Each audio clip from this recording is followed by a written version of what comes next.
is the advice everyone needs to carry their papers? Are we at the phase of the Trump government takeover where like you have to carry papers with you?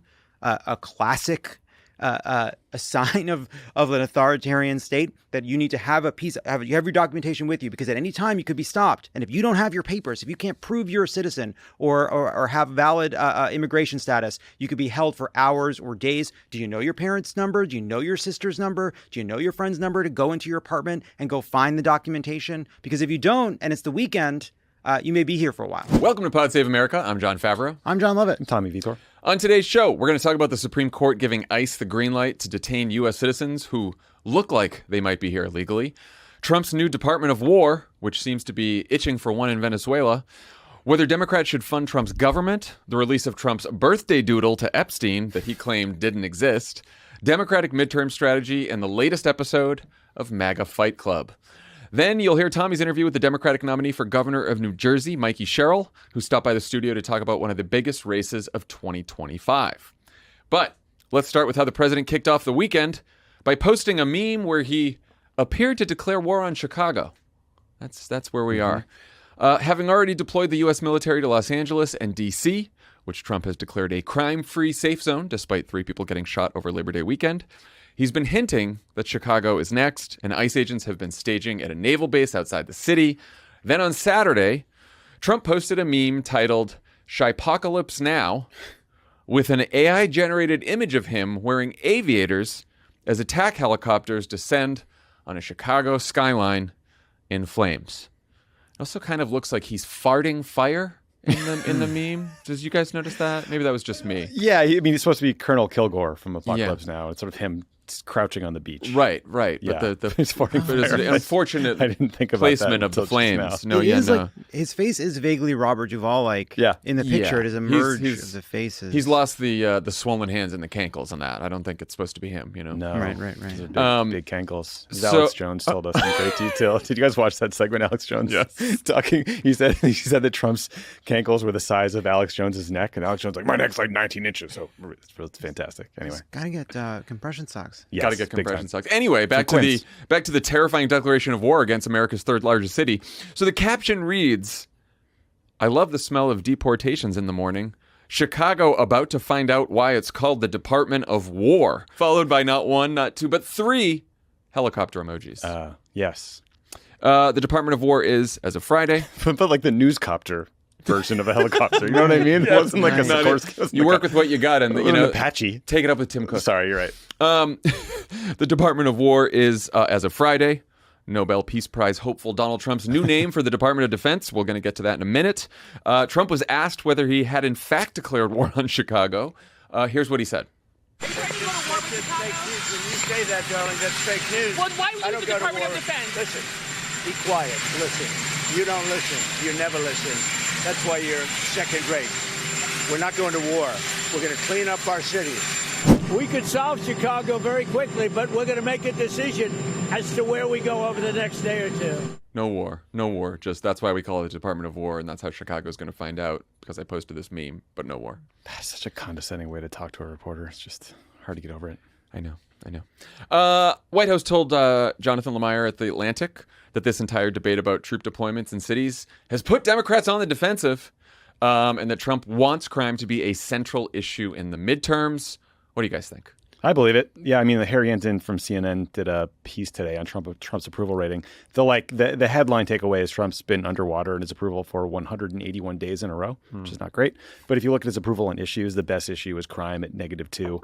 And then when you get down to economy and trade, it's -14 and -17 respectively. So I think they think this is a better narrative, better footing for them politically than the economy, where unemployment is ticking up, inflation is getting worse. U.S. health insurers are raising insurance premiums by the most in 15 years. You guys see that? Nice little report. 75%. Massive increase. Yeah, up to 18% for people buying on the exchanges in 2026. Sorry, it will be 75% if we'll talk about this at some point. But if the subsidies go away, Yeah, which they're expiring. Yeah, sorry. The cost of company health insurance is about 6.5% increase on average. Government exchanges 18%. Anyway, but yes, I do think like they want to talk about crime. They're calling this Operation Midway Blitz. You guys see that? I didn't see that, but They've named it. Well, the Boston one is Operation Patriot 2, 2.0. I don't know what Patriot What's 1.0 was. 1.1? The I have team? no idea. No. Yeah, maybe. Drake May out of this. Patriots. Continue. What do you Why think? do you look Lovett? terrified? I didn't know what the. Oh, you're saying the sports team? Yeah. We also have Patriots Day in Massachusetts. It's a state holiday, not a federal one. Yeah. So when you guys celebrate fighting the desegregation of the schools, or is that a different holiday? Different holiday. This is the one with the founding of the country. This is birthplace of liberty. This is the day when Whitey Bulger threw that that cocktail into the Kennedy House. Honor that day, you freaks. What? Fucking Massachusetts. Sorry. Whitey I don't know. What's happening on Long Whitey Island? Bulger. Anything good? Anything good ever? No, actually, What a wonderful place you're from. I know. It's the Boston of New York. I can face that. All right, move on. Keep going. Charlie Gasparino. Lovett, what do you think about this? Oh, what do I think about this? So, Tommy pointed out that it is his best issue. He's only underwater by 2. This is a spin about the fact that they're on defensive politically going into the midterms, and there was this the whole premise of the piece, not from Lemire, but from the Trump people, are in 2018 Trump was too conciliatory. All right, he was too bipartisan, he was too kind, and so now we really need to go on offense. I saw that. Which is. You go I'm sorry, I know we all are goldfish. The lesson he took from 2018 was that he reached across the aisle too much. Right, and I was trying to, I was allowing myself even for a moment to be gaslit by that, and it's like, well, I remember him calling us mobs, saying we were going to turn America into Venezuela, blaming us for the migrant caravans. Crazy man sent a pipe bomb to the Obamas and a couple other Democrats. Remember, and he thought that was kind of cool. Caravans, remember the caravans coming in 18? He did do that event with Van Jones, though. So maybe that was the problem. First Step Act.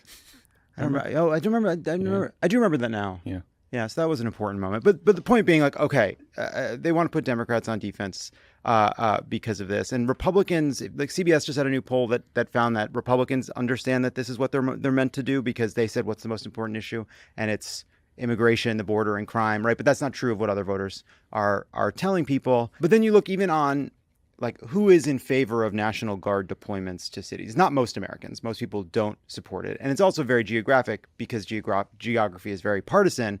And so what are we talking about here? Who is this popular among? It's popular among people who are consuming information about the cities that they do not live in, and support the policing of by National Guard because of what they're receiving about the cities from Fox News, other television, from the algorithm, whatever. But then if you ask people, do you support having National Guard deployments to your city? Even more people say no. So this is sort of it is a very popular thing amongst Republicans. It is not popular among independents. It's not popular certainly among the Democrats who live in the cities where these deployments would take place. So even on this, I don't see it as an issue where we should certainly act like we're on defense.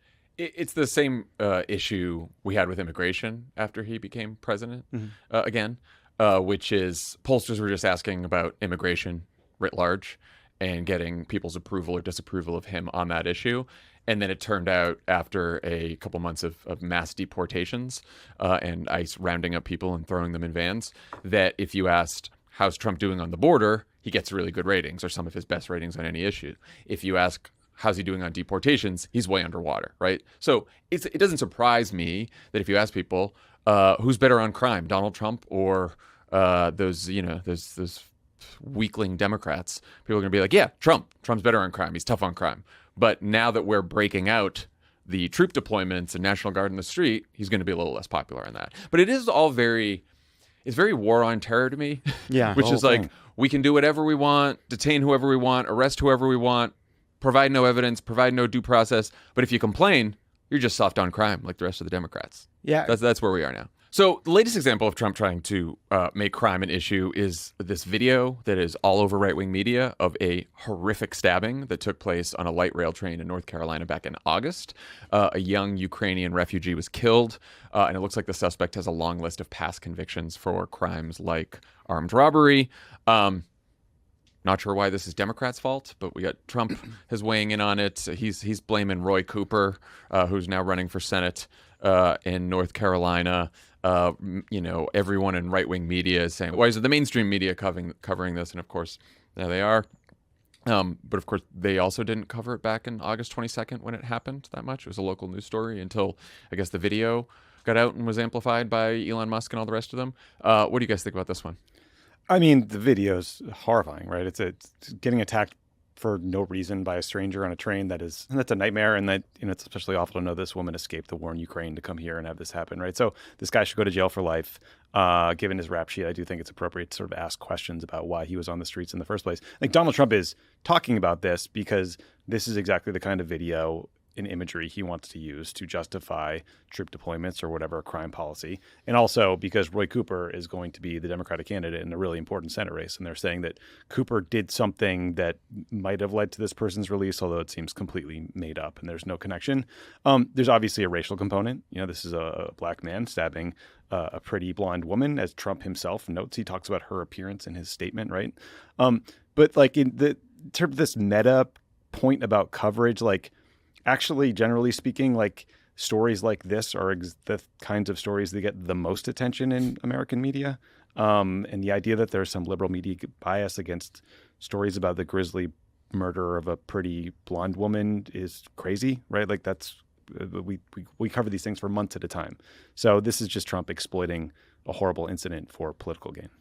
Yeah, well, so it sort of has half of what they're looking for in a story, right? Because it does have a black person attacking a white person, but it's the person who was attacked is an immigrant, or someone who was escaping Ukraine, a refugee, and so by the way, Trump might have had deported because he's considering removing protections from Ukrainian refugees who are here. Yeah. And so, like, they're kind of trying to make it an issue just about crime or something to that effect. But like the reason it's a terrible story. It's an awful story. But the reason stories gain national attention, or at least that's why they should gain national attention, is because it represents some deeper policy failure. It represents some larger issue that we're all confronting. And now they can make some kind of argument that this is like the represents the kind of whatever the decadent left's inability to tackle crime, or that's what Trump needs to do in our cities, whatever story they can try to tell. But that's the reason this wasn't a national news story. It's a terrible, terrible, terrible crime. The worst crime that this guy served time for was armed robbery, served a sentence, long time ago was released. The mother tried to get him to be involuntarily admitted to a mental institution because she thought he was a danger. Like, they didn't do that, or they let him out. Whoever did that, that's a big problem, right? Yeah. And don't know why, but like, it seems like this person should not have been out on the streets. Hopefully now this person goes to jail for a very, very long time. But like, the Roy Cooper, they are really stretching on this. Like, Roy Cooper signed some executive order that basically was sort of toothless, like reimagined, public called for reimagining. There's a racial profiling task force that sought to reduce systemic racism. Yeah. And then a few months later, this guy got out. Had absolutely nothing no to sense do with they it. were connected. Nothing to do with it. And there wasn't a politician who pardoned a bunch of people who later committed or were convicted of sexually assaulting a child, violent assault, robbery, aggravated DUI, and reckless homicide. But that was Donald Trump. That was just some of the crimes that the pardoned January 6th rioters went on to commit. Right. Now, that is a direct connection from he pardoned them, then they went to commit crimes. This one is someone didn't keep this person getting the mental health help that they needed, or keep them behind bars, or whatever it may have been. And this is why the meta media coverage is so stupid. Because if a Democrat did what Trump did with these January 6th Can you imagine? criminals, and they reoffended like they did, it would be all they talked about. And instead, we're pretending that somehow this is unfair, and that all the media talked about was Daniel Penny, who was the guy who strangled a person on the New York subway. But that was because that was like a big vigilante justice case that was novel, and it happened in a New York subway, and the media is all there, and they are biased towards covering things in New York. And so like it's just, by the way, frustrating. It would be fair if we worked for a Democratic politician who pardoned someone who had been convicted of assaulting a police officer, and then for no reason they let them out, and then they went and sexually assaulted a child. I'd be like, yeah, bad. Big problem. That's bad. That person shouldn't be in office anymore. Yeah. Don't care if it's a Democrat. And everybody universally sees this as a horror, right? Right. And like, and if there were mistakes that allowed this person to be free, that could have prevented this from happening. Of course. That needs to be Right. remedied. That's Yeah. not something anybody would disagree with. Stories gain national prominence and coverage for days or weeks because of controversy, disagreement, some question that needs to be answered. This is just a horrible, horrible thing. And because there is an image of a black man looming over a white woman, it has sort of taken off on Elon's internet, and from the rest, it's everywhere else. We've talked about how Trump's crackdown is less about violent crime and more about helping ICE round up immigrants, most of whom have no record of committing any kind of crimes in this country. ICE also got some help on this from the Supreme Court this morning, which lifted a lower court's restraining order that had stopped ICE agents here in LA from detaining people based solely on factors like their race, their skin color, or what job they're doing, or what language they speak. Justice Kavanaugh basically said, no big deal if ICE finds out someone is a citizen or here legally, quote, they promptly let the individual go. That's what the officers do. That's what happens. Yeah. In her dissent, Justice Sotomayor said that's bullshit. One of the U.S. citizens in this case that Justice Kavanaugh and the other justices in the majority heard was thrown against the fence with his arm twisted behind his back, a U.S. citizen. The other U.S. citizen was taken from his job to a warehouse for questioning. What do you guys make of the decision and the implications? Kavanaugh putting that line in there, the promptly let the individual go, it's just such trolling. He knows damn well there's so many examples of American citizens or people with visas or TPS who get swept up into ICE systems and then detained for days, if not weeks. We've heard about it 1,000 times, and he just decided to ignore that fact.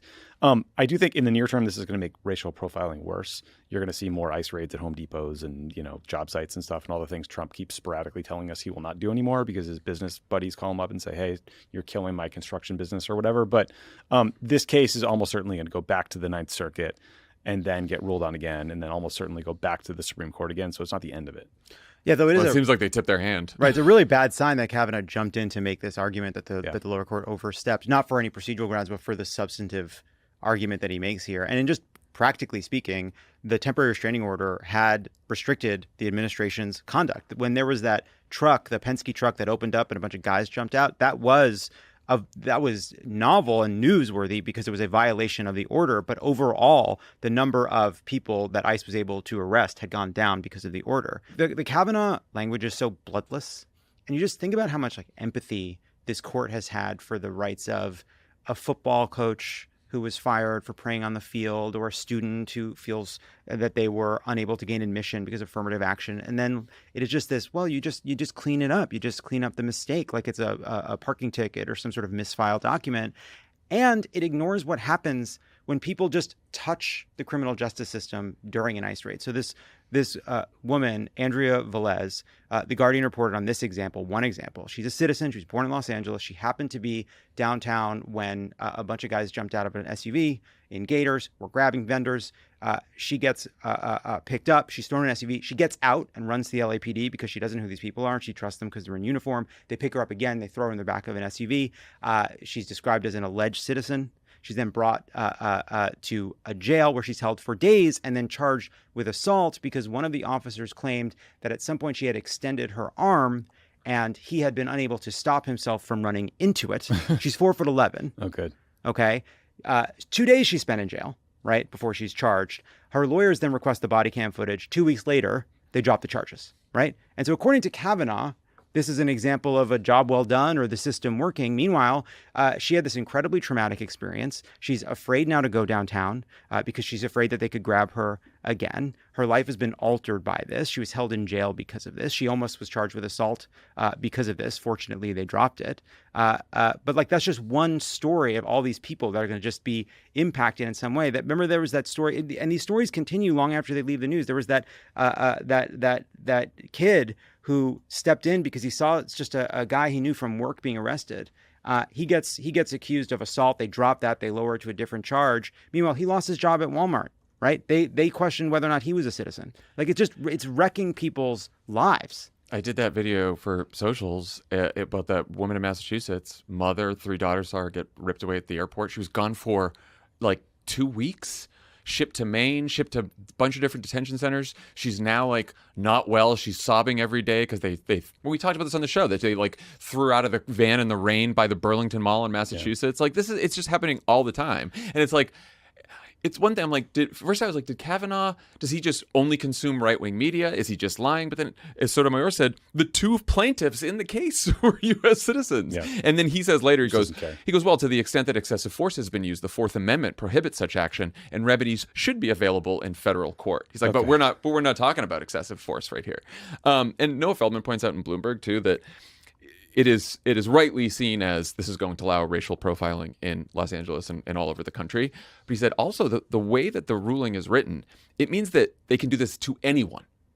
Anyone. They can make up any kind of category of people that the government, because reasonable suspicion is a very low standard. And so, he was like, and it's weird that we're talking about it because it's immigrants. And so we're like, oh, well, if you speak Spanish and if you're, your last name, whatever, he goes, but it would be plainly unlawful for the government to stop all young black men in high crime neighborhoods, or for that matter, all Patagonia clad white guys on Wall Street in a suite for insider trading. But that is now what the Supreme Court has set out. So anyone walking around, they can stop you and be like, well, we have reasonable suspicion based on blah, blah, blah, blah, blah. And that's it. And then until you prove that you're a citizen, not until they check it, but until you prove it, then you can be held. And they often won't let people provide proof of citizenship. Right. There's an example in one of the, I think it was the AP story today, where the guy gave his ID to these cops or the ICE agents. They held onto it for 20 minutes before letting him go, and then kept his ID. Yeah. Yeah. And even before you get to like broader ways in which this could be abused, is the advice everyone needs to carry their papers? Are we at the phase of the Trump government takeover where like you have to carry papers with you, a classic a sign of an authoritarian state, that you need to have you have your documentation with you, because at any time you could be stopped. And if you don't have your papers, if you can't prove you're a citizen or have valid immigration status, you could be held for hours or days. Do you know your parents' number? Do you know your sister's number? Do you know your friend's number to go into your apartment and go find the documentation? Because if you don't, and it's the weekend, you may be here for a while. Yeah, it's fucking outrageous. One of the more surprising immigration stories over the last few days was the federal raid on a Hyundai battery plant in Georgia, where agents detained 475 people, the majority of whom are workers from South Korea. Trump was asked about this on Sunday. Here's the really detailed, cogent explanation he gave. If you don't have people in this country right now that know about batteries, maybe we should help them along and let some people come in and train our people.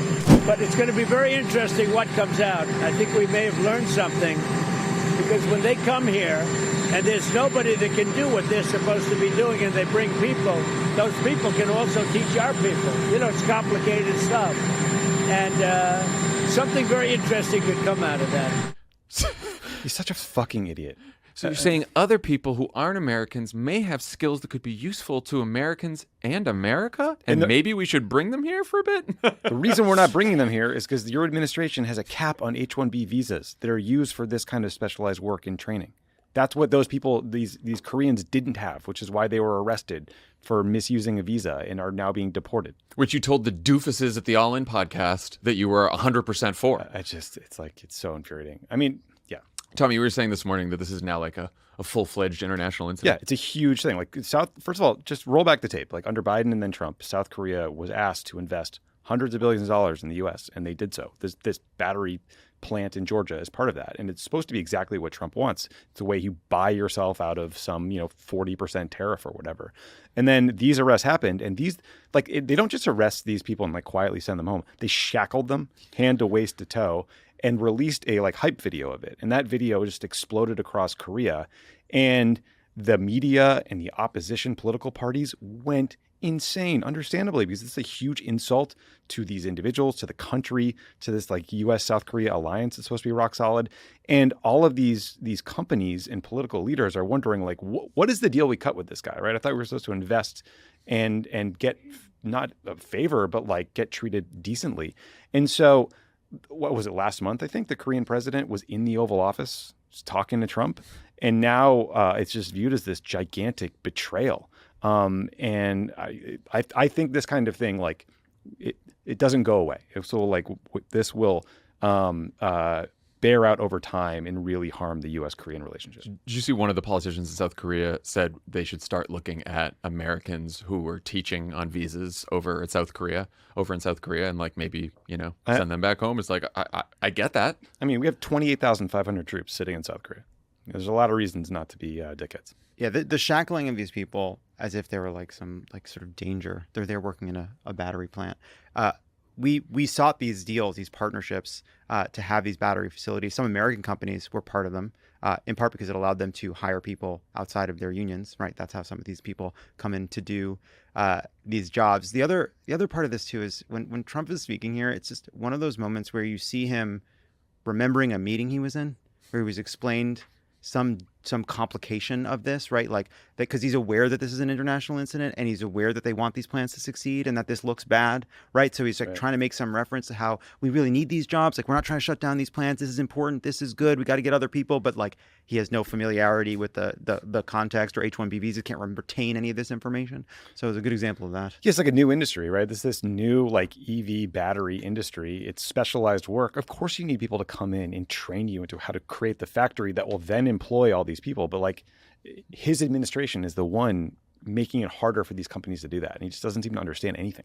No substance. Or the idea that maybe this is not zero sum. Maybe that bringing in South Koreans to help teach Americans how to make batteries and then giving them the privilege of living here as well can benefit Americans and South Koreans and our whole economy. And it's always always the workers too who are the ones who get shackled and carted off, right? Like at the meatpacking plants or all these other places. It's like, well, it's amazing how it's a crime being inflicted on the companies. Right. So let's talk about the Peace President's new Department of War, which is what the Defense Department used to be called prior to 1949. Trump signed an executive order on Friday to rename the department, which you can't actually do without an act of Congress. So the EO just says it's a, quote, secondary title. This did not stop Pete Hegseth from changing his Twitter handle from @SecDef to @SecWar. He also shot a video of the nameplate being changed on his office door. Defense.gov now takes you to war.gov, et cetera, et cetera, et cetera. What do we think of the rebrand, guys? I don't care. I find myself not caring. I see people being like, well, I can't believe he's doing this. I find it all pretty confusing because even as he lectured and talked down to that reporter, he doesn't want to be a war president. He constantly talks about how he's ending wars, but yet war seems tougher than defense. Like, the whole thing is garbled and nonsense. It's really fundamentally not the name of the Department of Defense, which it continues to be. It is a nickname. So he can call it whatever he wants. I have trouble getting spun up about this. Yeah, I mean, the National Security Act of 1947 and then the amendment in 49 that changed the name, that was not just a rebrand. That was like a fundamental restructuring of the way we do defense and national security. It put the Army and the Navy and the Air Force under the SecDef, and then it created the NSC, the National Security Council, and it created the CIA. So that was a substantial change in our history. This is just, you're right, it's just a nickname. They don't really even change the name to Department of Defense. So I'm with you. Like, I don't give a shit. I do find it just confusing, though. It's like he is going for this peace mantle. He is sending the U.S. military into American cities. Why do this rename now? I guess they just think it sounds cool. I wonder if he started from the War on Chicago meme and then worked backwards to make that work by saying, now you know what the Department of War is all about. Clearly, they love calling it the Department of War because they want to be bellicose and tough. And the whole thing about peace is just that the way that you get to peace is by being big and strong and tough and kicking the shit out of everyone else and being able to bomb everyone else into submission. Do they think Vietnam went well for us? Do you think he's seen Apocalypse Now? Does he know that it's an anti-war movie? Yeah, no. Well, they would say, well, that was because of the department name change. Right. Things worked better when it was a Department of War. Right. So the Trump administration did decide to take the Pentagon's new name out for a spin by deploying 8 warships to the Caribbean and then killing 11 people on a speedboat who were suspected of trafficking drugs from Venezuela to Trinidad. The administration didn't bother to provide any kind of legal rationale for the killing, though J.D. Vance did get into a Twitter fight with the Krasenstein brother over the whole thing. The vice president tweeted that, quote, killing cartel members who poison our fellow citizens is the highest and best use of our military. To which the Krasenstein brother, I'm not sure which one, responded that killing another country's civilians without due process is called a war crime, to which Vance replied, I don't give a shit what you call it. And then I guess he took the rest of the Saturday off. Here's what Trump said about whether he's planning more military strikes against a country we haven't declared war against. Are you considering attacking the cartels inside of Venezuela? You attack? Well, you're going to find out. You're going to find out. I'll tell you what, whenever he says, you're going to find out, that's a yes. Yeah, for sure. Thoughts on a preemptive war of choice against Venezuela, Tom? I mean, it is, when you look at like kind of the hardware they're sending down to the Caribbean, it's 8 Navy destroyers. Apparently a nuclear sub is on the way. I read that in, I think, Newsweek or CNN. 10 F-35 fighter jets were just moved to Puerto Rico as part of whatever this new war is. And again, you don't need a sub. You don't need a F-35 stealth fighter jet, 5th-generation fighter jet, to take out a boat full of drugs. Like, this would be something you would do with a helicopter or a drone. It's unnerving, and so I find it unnerving. Nicolas Maduro, the president of Venezuela, finds it quite unnerving. He thinks it's the threat of an invasion. He's talking about deploying this kind of hybrid militia he's constructed of, I think, 4.5 million people all over the country in case they are invaded. And other leaders in the Caribbean are all freaked out too. They're kind of like, what's happening here? Trump, remember we were threatening to retake the Panama Canal like 2 weeks ago, yeah. right? So this is odd for them. Look, I have felt since the campaign that there was a lot of momentum towards militarizing the war on drugs. Remember, they talked about it all the time on the campaign trail. The polling is surprisingly good for some pieces of this plan. I fear that Trump is going to love looking decisive in the press coverage and releasing these snuff videos of boats blowing up. And before long, we're going to be hitting sites in Mexico or Venezuela or Ecuador, or not just international waters. And, a lot of sources told CNN that the strike was the beginning of an effort that could include regime change. So it's pretty scary stuff. And none of this is going to reduce the demand for drugs in the U.S. It seems unlikely to me that blowing up drug boats is going to do more to stop the flow of drugs than interdicting them would. But I guess we'll see. But right now, we're just doing summary executions of drug runners now. Also, that's what we're doing. What do we think is going to happen with destabilized regimes and people who are desperate? Where are they going to go? Is that going to reduce the push towards our border? A nice regime change and toppling of the Maduro government in Venezuela. Yeah, that will send a lot of people north.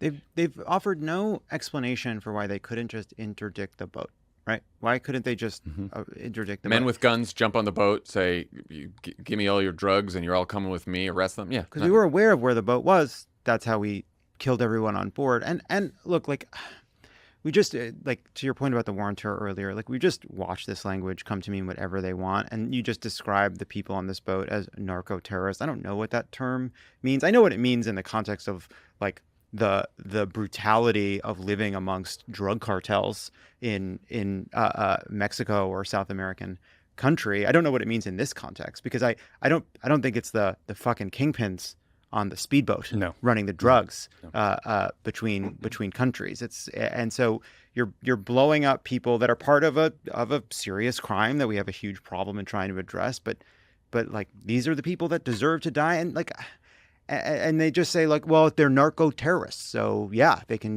die. We can kill them. We can kill them from above. Why not? They lay this process where we get to designate you a terrorist if you're part of Tren de Aragua. Then we do a secret directive that says the military can kill these terrorists who are part of these gangs. Maduro is connected to the gang. So you just you create this daisy chain of legal justification or authority in air quotes, and then you just start killing people? Yeah, no, it's as simple as we think this person's bad. They did something horrible that you think is horrible because you think drug trafficking is bad and bad people are bad. And so we killed them. And so if you think that it's bad that we killed them, then you must love drug traffickers, right? Yeah. And we can't believe a word that they say, right? At first, when the New York Times wrote about this, there was we talked about this on the last episode. There was an official who used to work on in the government, in our government, on narco trafficking, and said that doesn't seem right. That usually that's probably a boat full of migrants and maybe not. And then there was actual reporting from the town in Venezuela where it left. And it's no, this is probably a drug boat. But it's they already designated Andre Romero Hernandez as Tren de Aragua and shipped him off to CICOT to be tortured, even though he was clearly not Tren de Aragua. So how are we supposed to believe our government now when they tell us who's a narco-terrorist that they just murdered? This is the Rodrigo Duterte Philippines model of death penalty for drug dealers, which Trump has long pined after and talked about. Did you see that? What I think it was Rand Paul posted in response? I thought was kind of heartfelt and from his libertarian side that I thought was exactly right. Yeah. This is the highest use of our military. He said, extrajudicial killings. JD, I don't give a shit. Vance says killing people he accuses of a crime is the highest and best use of the military. Then he goes, did he ever read To Kill a Mockingbird? Yeah. That part jump to Harper Lee so fast. But he's right. Did you ever wonder what might happen if the accused were immediately executed without trial or representation? Yeah, it seems like a problem. And I forgot what the White House tweeted to Rand, but it was something like, "You pussy." Just I didn't see their response. As usual. Oh yeah. They went nuclear clear on Rand Paul. Well, Rand Paul did recently create an entire media cycle about getting disinvited from a picnic. That is true. Well, Just totally couldn't come to the congressional picnic. It's a He's fair a complicated point. guy. A complicated guy. Good points. Yeah. Sometimes. Whatever happened with that leaf thing? Remember when he got in a fight over leaves? Yeah, I'm not getting into Never- that. I I don't We never found out what happened Yeah, there. It's No, false. never. No one ever knows. Too bad. Hey guys, it's Tommy Vitor. You can support the work we do here at Crooked Media by becoming a member of the Pod Save America YouTube channel. When you sign up, you get subscribers-only shows and ad-free episodes of Pod Save America, Pod Save the World, Offline, and Love It or Leave It. Plus, it's the most direct way to support us as we build a counterweight to the right-wing media. So click on the join option on the Pod Save America YouTube channel, and thank you for watching. Today's presenting sponsor is Simply Safe Home Security. On this podcast, we're all about taking action, not just doom scrolling or yelling at the TV. That's the philosophy behind Simply Safe. Most security systems just sit back and wait for the worst to happen, but Simply Safe's Active Guard technology is proactive, using smart cameras and live agents to actively deter intruders. It's the difference between just having an alarm and having a real guard on duty. Lovett set up Simply Safe, as you all know by now. So he could doom scroll while they dealt with all the security needs for his home. Win-win for everyone. Here's how it works. Their smart cameras can identify a potential threat, not just motion, but a person lurking on your property. That immediately alerts Simply Safe's professional monitoring agents in real time. And this is the game changer. The agents can proactively intervene while the intruder is still outside. They can use two-way audio to confront the intruder, letting them know they're being watched on camera and that police are on their way. They're so confident in what they do, there are no long-term contracts or hidden fees. You can cancel anytime. They also have a 60-day money-back guarantee, so you can try it and see the difference for yourself. Visit simplysafe.com/crooked to claim 50% off a new system. That's simplysafe.com/crooked. There's no safe like Simply Safe. This episode is sponsored by BetterHelp. BetterHelp has been helping people find solutions to their problems for over 10 years and have a 4.9 rating out of 1.7 million client session reviews. BetterHelp therapists work according to a strict code of conduct and are fully licensed in the U.S. BetterHelp does the initial matching work for you so you can focus on your therapy goals.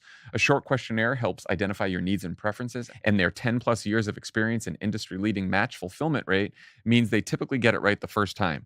If you aren't happy with your match, switch to a different therapist at any time from their tailored recommendations. BetterHelp is fully online, and you can pause your subscription whenever you need to and switch therapists anytime at no extra cost. With over 30,000 therapists, BetterHelp is the world's largest online therapy platform, having served over 5 million people globally. It's convenient, too. You can join a session with a therapist at the click of a button, helping you fit therapy into your busy life. Therapy's great. You could use it. You might not think you could use it. That's probably most people. But once you give it a whirl, you're like, oh, this is cool. I get to talk to someone about my problems, and they're paid to listen.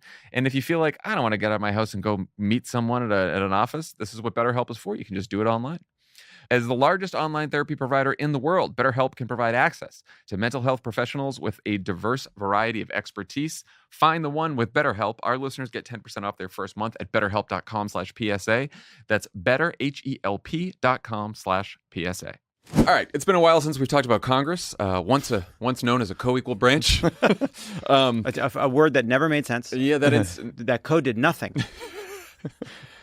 They're back in the news. Mm-hmm. They're back in the news only because they must soon fulfill one of their only remaining duties, funding the federal government. Money runs out on October 1st, which means a shutdown is officially looming. The shutdown is looming. We got a loomer. The question is, will Chuck Schumer's Senate Democrats provide enough votes to fund the government like they did back in March, or will they use their leverage to demand concessions from Trump and the Republicans? Stay tuned. Ezra Klein wrote an essay in the New York Times over the weekend where he said this, quote, "I'm not going to tell you I am absolutely sure Democrats should shut the government down. I'm not. At the same time, joining Republicans to fund this government is worse than failing at opposition. It's complicity. Democratic leaders have had 6 months to come up with a plan. If there's a better plan than a shutdown, great. But if the plan is still nothing, then Democrats need new leaders." Thoughts? If you shut down the government, it's really hard to insider trade and make money off the stock market. I thought he had a serious joke face going. That was good. Good delivered. How are you going to high frequency trade if you shut down the government? No, I read Ezra's piece. I read Ezra's piece. I'm 100% with him on the description of the problem. Yeah. His description of the moment, the idea that we can't do business as usual, that we can't legitimize this lawless administration. Then it's like, what's the plan? You know what I mean? Like, we're going to break out of prison. What's the plan? Because, like, what is our demand? What is the end game? What do we want? What's the political plan to work backwards from there? I truly have no idea. And, like, part of what he says, he's like, I think a shutdown would focus the attention of the media on kind of like the merits of what's happening. I don't have a lot of faith in that, having been through some shutdowns. Like, I think they tend to report on it as a fight.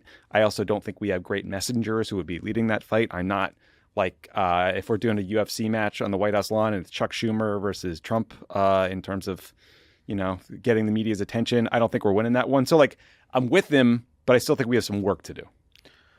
Yeah, I get to the end of the argument and I think, man, this is a great argument for having a time machine and going back 6 months and figuring out an argument we'd slowly be making up until this moment for why we should walk away. Like, Chris Murphy's been out there, and this was in the original reporting about him being the kind of lone vote against compromise in the committee. And I went and pulled it because it stuck with me at the time. And he said, every single day there's new evidence that our democracy is failing. Every time that we go along with these appropriation bills, we're putting a bipartisan veneer on the endorsement of an illegal process that ultimately is part of a campaign to destroy our democracy. That is true. It's a good point. It's a true statement. It's a good point.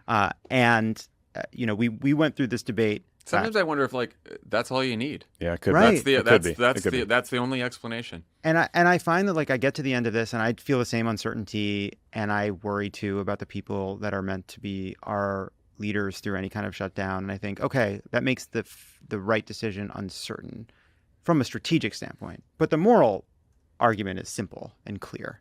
And if we don't know the right strategy, we're not positive of what the right thing to do is from a tactical standpoint, shouldn't we rest on what is obviously the truth about the circumstance? Yeah. So I find myself agreeing with everything you said, Tommy, about, like, the challenges with this. Of course, we don't have better messengers, unfortunately. I don't think there's a good plan to do something that we could declare victory over. I don't know how you get out of it once you get into it. And I do think it's as Ezra puts it, an attentional event. I think you're right that, like, it's attentional for a while, like and a week. And then who knows? Now, when parks are closed and people aren't getting their checks, then maybe the attention comes, and who knows if it's good or bad, and that depends on the messengers, right? Then I'm trying to play out, like, another step after that. So, like, what are the downsides of the shutdown, right? So, the Democratic Party has the lowest approval rating since we've all been alive, and so I don't know how much lower we can get. We'll show you, pal. I was going to say, it's sort of like what Trump always likes to say: "What do you got to lose?" Right? Macron's at 15%. Right, and so we briefly contributed to a government shutdown in 2018, which, as he doesn't talk about us, but he talks about the 2018 shutdown over a week over the Dreamers. Remember, we had the Waffle House. We had all this. Those of you who've been with us all this time, you'll know. Remember it. It didn't work. It was a failure. Government shut down, and then it was embarrassing. The Democrats did usual thing, which is like, yeah, we'll kind of shut it down, but now we're nervous, so we'll open it back up. And it was a loss for the Democrats, but we kicked ass in the midterms. It was fine.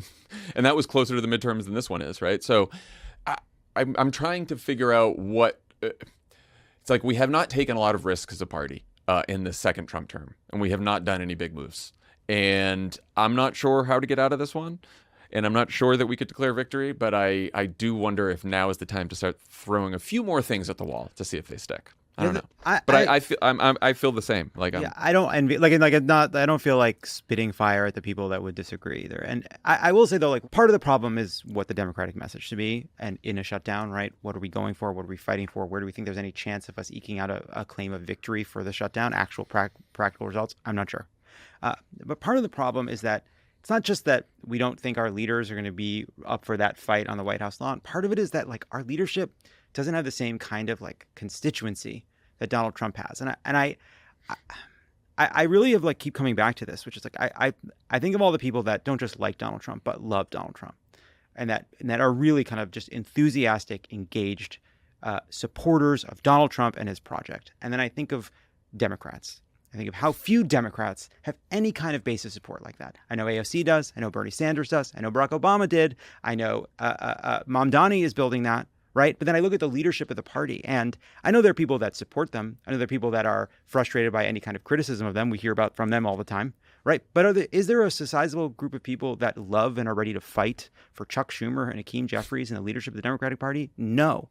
And that's partially their fault. It's not all their fault. It's a collective failure to build a kind of collective story that gets people excited to be those kinds of messengers, which you need, especially online, in any kind of a shutdown. Even shy of love them or support them, like have faith in them that they understand the moment. Because remember the last time we all got very mad at Chuck Schumer about this, he did like I think it was a New York Times interview with, and I think he sort of like was again doing that thing where they talked about how the fever was going to break among Republicans, and you don't know what I say to my colleagues behind the scenes. And you hear that stuff and you just like, no, man, I don't think that's going to happen.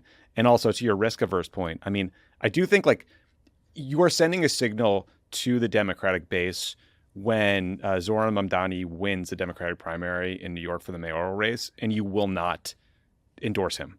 Why? Because your donors are telling you not to? Oh, what's happening here? What possible reason could there be for Because we're holding out hope for Andrew Cuomo. Right? And it's like, yeah, man. So you're right. There are reasons that are unfair that people don't have faith in them or aren't excited about them, and there's some reasons that are quite fair that people do not have faith and are not excited by the leadership. I think most of the reasons are quite fair. And by the way, with that too, it's like I don't even know that it's as logical as I'm hearing from my donors. I think it is a fear of some segment of the people that elect him in New York, right? It's like a kind of an instinct against anyone who's outside of like a core Democratic center left message that they just feel unsure about and are afraid of the consequences of getting behind. We have talked before about how one of the big problems is that Democrats sometimes act like this is an emergency and Trump's a dictator, consolidating authoritarian power. And then sometimes it's like, everything's fine today and whatever. Dan just wrote a message box about this, I think, last week, which was like the dividing line is, and with Democrats is, do you believe we're in an emergency or not? If they're all in for this, the one thing that's saying we're not going to fund this government because this is what he's doing. And, he's placed an illegal tax on every American with a tariff. He's using our tax dollars to occupy our cities with our own military. He's using our tax dollars to create a secret police force that's rounding people up, right? And you could say that and be like, we're not funded. Like basically what Murphy said, we're not doing this and this is an emergency and we're going to start acting and we're going to not start, but we're going to act like it's an emergency, And I could see that. The challenge there is all 47 Senate Democrats and all however many in the House have to go along with that, and every governor. And you can't have some being like, yeah, well, now I want to know what you guys think about this. One of the suggestions is, and you can see the Democrats, some Democratic strategists, pollsters, senators coalescing around this is, all right, let's shut it down, but let's make the fight about extending the ACA subsidies because healthcare is the best issue, the best polling issue. And if we have a fight about, the reason we're shutting the government down is because they're going to, if they get their way, everyone's premiums are going to go up. Now, for sure, great polling issue. I'm sure we're on the right side of that. What do you guys think about that as the reason to shut down the government? I think on the merits, we're doing a good thing for the American people. On the hackish political view of it, we're bailing him out. We're helping him avoid something bad that would happen that he probably would have gotten blamed for. Oh, you're saying like if we win on that, it's really, that's good. Yeah, it has the feeling of, we found our best testing message is Americans don't want troops in our streets. Americans want more affordable healthcare, right? And that line polls well. But have we not like learned anything from a decade of losing while having the winning argument and the best message and the right policies and the winning polling story over and over and over and over again? Isn't there something missing here? This one is a kind of more of an edge case because that's a great thing to fight for. That's a great thing that we should fight for, and it's actually something where we could win. In fact, if we do the shutdown, I think that should be part of the message, no matter what. Of course. Sure. But should it be the only message? I worry about it too. I do. It just feels inauthentic. It feels fake. It just feels like you looked for something that felt safe that everybody could get behind. I said this to someone this morning, but I can see the end of this now. Chuck Schumer and Hakeem Jeffries declaring victory at a press conference for getting an 18-month extension on ACA subsidies that are smaller than they were before and means tested, while in the background, ICE is just throwing more people into a van. That sounds right. Yeah. And there's the troops too. The troops are in the background too, and they're like, "We did it." There's a picture, and Trump posts AI of himself having Schumer on a leash like the Gimp in Pulp Fiction. But you know what? Then we get the message testing out, and everyone's like, boom, Democrats won on this one, guys. Republicans are now 30 points underwater on healthcare. So march off to the midterms.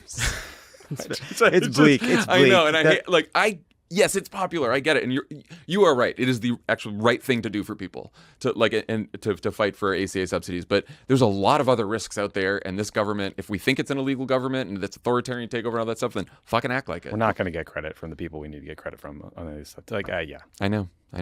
It's tough. One thing we could shut the government down over: the Epstein files. Okay, good pivot. Because as we know, this is all a distraction from the Epstein files. On Monday, not long before we got into the studio, the House Oversight Committee Democrats said they'd gotten a hold. See, who said Democrats can't do anything? They got a hold of the famed Epstein birthday book and other files from the Epstein estate. Shortly after that, they posted the image of FBI informant Donald Trump's now famous letter to Epstein with the figure of the naked woman drawn over it. Deputy White House Chief of Staff Taylor Budwich immediately tweeted that the signature shown on the letter isn't Trump's, even though it looks nearly identical to all the other times he signed personal notes with just his first name. Separately, Epstein survivor Lisa Phillips told our What a Day newsletter that the Epstein list that she and her fellow survivors are compiling will include 30 to 50 names of Epstein associates, though she stressed that in a bunch of cases, they don't know whether the people they're naming knew about the abuse going on or whether they were just billionaires who hung around a lot. What do you guys make of the infamous doodle and the chances that Trump can just make the scandal go away by saying that it's just a hoax, it's just fake, that's it? It's a gross doodle. It looks like an underage, let's not call it a woman, it looks like an underage girl. There's no arms also. There's a debate about whether the signature is intended to be pubic hair or not. That's gross. The fact that we're having this conversation is gross. Also, I don't know if you guys saw this. The Wall Street Journal also now has a photo of someone holding up a poster board sized check for $22,500, which has been mocked up to appear that it was sent from Trump to Epstein. Beneath it, there's a handwritten caption that says, Jeffrey showing early talents with money plus women sells fully depreciated name of a person that's been redacted to Donald Trump for $22,500. So yeah, there's so that was a funny joke. Mocked up check of Trump selling him a woman.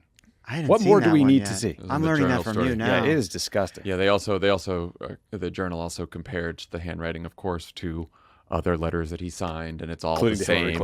And all the fucking asshole MAGA influencers and media types and everyone on Fox probably now in the White House, they're all showing signatures of Donald Trump with his full first name and last name, which of course look different than letters that he signs with just his first name and saying, we got him. This is so asinine that the idea that they're gonna claim that the signature doesn't match and therefore it's a forgery. So you're saying that the Wall Street Journal in cahoots with God knows who went into this giant scheme to pretend Donald Trump wrote the letter for a decade and a half. No, they're saying that 20 years ago someone planted this in the birthday book, thinking that maybe someday Donald Trump would become president and this would become a problem for him. And so this extraordinary act of sabotage which has been going on for so long, that no one involved in this scheme had the wherewithal to go look up the way Donald Trump signs his name in personal letters.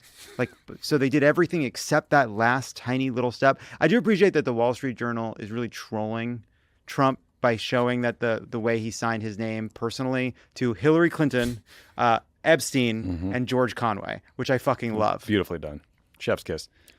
I'll tell you what on the MAGA media front, though, what's happening here is the MAGA influencers for hire, the ones you can buy and sell, the Charlie Kirks, the Benny Johnsons, they are going along with this spin, right? The most extreme MAGA media people are not buying it. The Candace Owenses, the Nick Fuenteses, they are saying, this is bullshit, guys. This is crazy. They think you're stupid. You're idiots. And MAGA is over. Let's move on to the next thing. And that there's going to be second and third order effects to that too, because those like neo-Nazi, anti-Semitic voices are going to be seen as credible or more credible than the kind of even more mainstream MAGA types. Benny Johnson, back when Mike Johnson, for a brief day, decided to tell everyone that Donald Trump was actually an FBI informant on the whole Epstein affair before he cleaned that up today. Benny Johnson said, you know what? The what Mike Johnson said, it's just proving that the real hero in this whole story is Donald Trump. Called him the undisputed hero in the Epstein There you go. saga. Thank you. Undisputed hero. He's the undisputed hero. We've all been saying it. Yeah, he's... What is it like to say something like that and then turn the computer off and go live a part of your day and maybe lay down at night and stare up at the ceiling? What is that like? I hope that he at least turns to everyone like in his close circle and laughs and was like, "Did you think they bought that?" Like, I hope that he's at least aware of it. I think he's living a very inauthentic life in many ways, unfortunately. Yeah. Well, that was a good one. So I don't know. I mean, for a while I was like, is the Epstein thing going to go away? But like, we've got after the survivors press conference and after the birthday letter has come back and the oversight committee, Jim Comer has been like sort of going along with some of this. Like, I don't know. I think he's.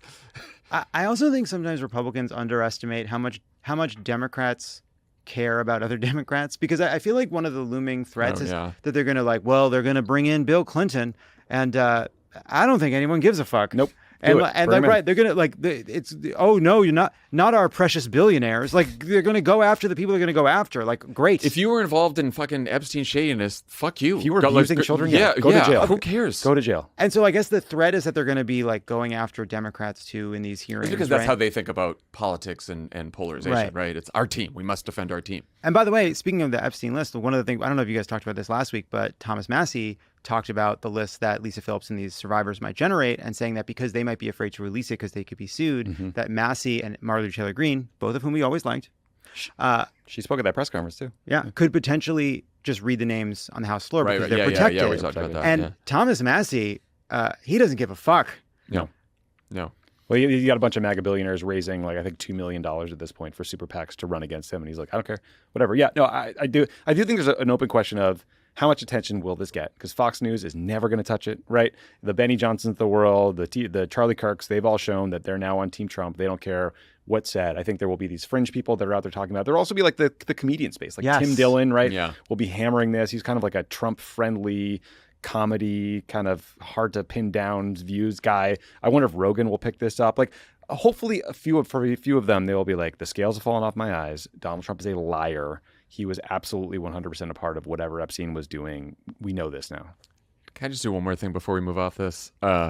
Everyone on the internet is dunking on J.D. Vance's tweet. Oh, yeah. Well deserved. When the Wall Street Journal first broke the story about the letter, the birthday wish, whatever you're fucking calling it, he wrote, "Forgive my language, but this story is complete and utter bullshit. The Wall Street Journal should be ashamed for publishing it. Where is this letter? Would you be shocked to learn they never showed it to us before publishing it? Does anyone honestly believe this sounds like Donald Trump?" It's so... He's so fucking smug and So condescending, even when he is so wrong all the time. It's really also the like, would you believe that they didn't show us the letter? Like, it's smug, and also just he just has so little respect for the people that support Donald Trump, right? Because no, a journalist doesn't provide you. I'm sure they got a detailed readout of the letter, all the details you could ever need to comment, of course. But he's saying they didn't show us the letter. But then there's the part of it where it's just so fucking stupid. Like, we did a video about this earlier, and it's like, do you not believe that the future will be as real as the past? Like, we're going to move forward through time, JD. And eventually this will come to pass that, of course, the Wall Street Journal owned by Rupert Murdoch is not making it up. He's learned from Trump that you only have to get through the day, but he doesn't have Trump's skill at doing it. Correct. He's just not as skilled at fucking he's a doof. I also look, they are trying to sell him as the MAGA heir apparent and that he will be the next up for the president, right? And there was all this reporting early on, like, is he a uniquely influential vice president? He's going and giving these speeches, trolling all of Europe, and he's doing this. And now we know that Donald Trump does not respect him. They're like, you're going to be my human shield in the press on this Epstein thing. Yeah. I didn't do it. It's a fake fucking letter. Yeah, go say whatever. Yeah. Gets gunned down on Twitter all day today. Trump has no respect for him. He will have him lie for him. They didn't give a shit. You go do your long tweet threads to all of your former friends in the establishment that you used to hang out with. Give me 800 words to Curtis Yarvin. see if you can piss them off with your long tweets. Good luck, JD. Have fun at Disneyland. All right, let's talk about Democrats in the midterms. I got to run to the bathroom so badly I'm going to die. Oh, wow. One or two? Wow. Two. He says one, everybody. John and I are just going to vamp and see how this goes. Yeah, let's. Whoa! Oh, my gosh. Oh, I wonder if he's been taking creatine. He whipped the door open to A loud laugh down the hall. We got a bedlam here at Crooked Media HQ. Oh, it's the fucking clock.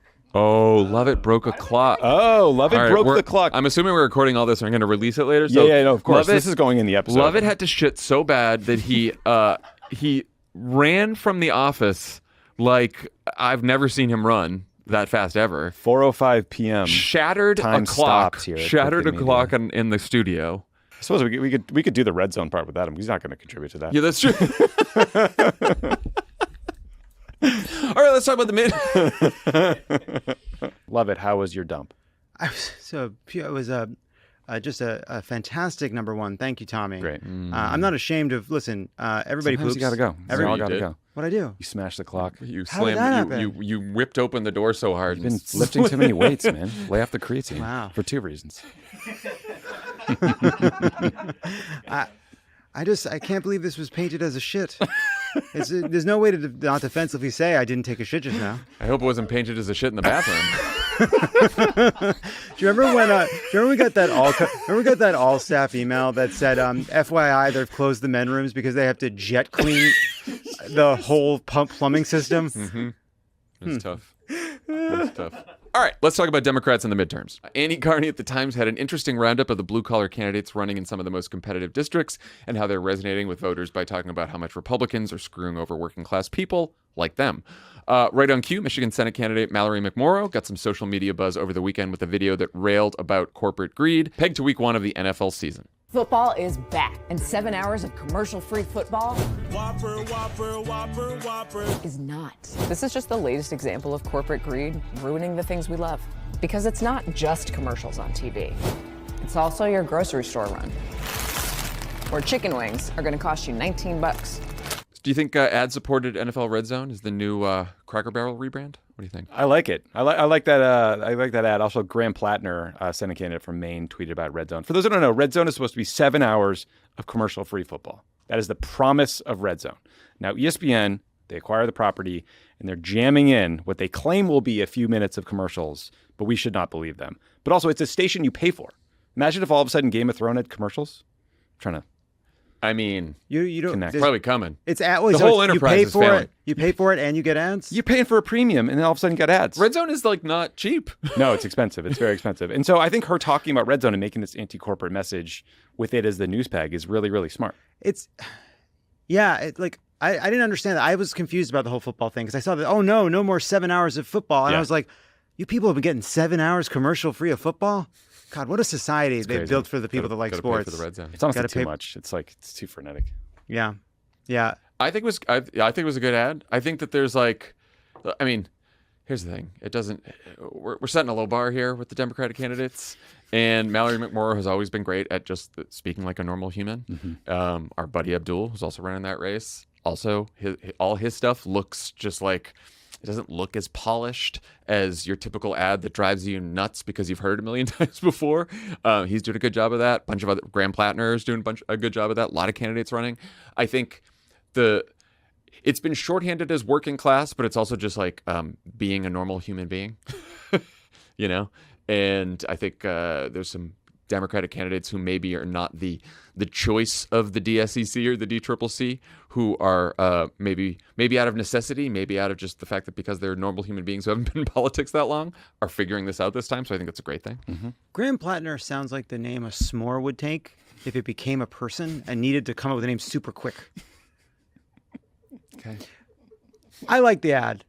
I do like the ad. I sometimes think like when we're our bar is so low and then we're so desperate for people just that sound like people, and then they do, and it sounds like a person like talking about something that might bother some people, and like, okay, great. But then you think like, okay, corporate greed, that's the problem. And then I think, what is the Democrats' view collectively? Like, what's our party's position on how we're going to take on corporate greed? And like, I'm sure there's a bunch of like interesting policy proposals and white papers out there, but like, the other side of it to me is the like, I don't know, like the like fighting the enemy and making more clear who the enemy is and what you're going to and why corporations need to be afraid of us.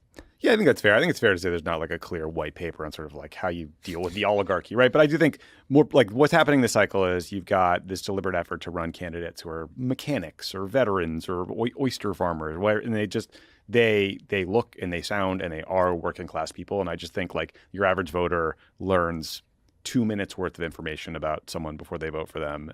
And if you look credible and like look like you will fight for them, and they believe it from your bio, you're more likely to get their vote than like a lawyer or, a rich guy. Yeah, we got a lot of lawyers. And, I'm sure there are a lot of good lawyers out there. Yeah. A lot of good lawyers who are going to be good candidates, but we got a lot of lawyers in the Democratic Party. Yes.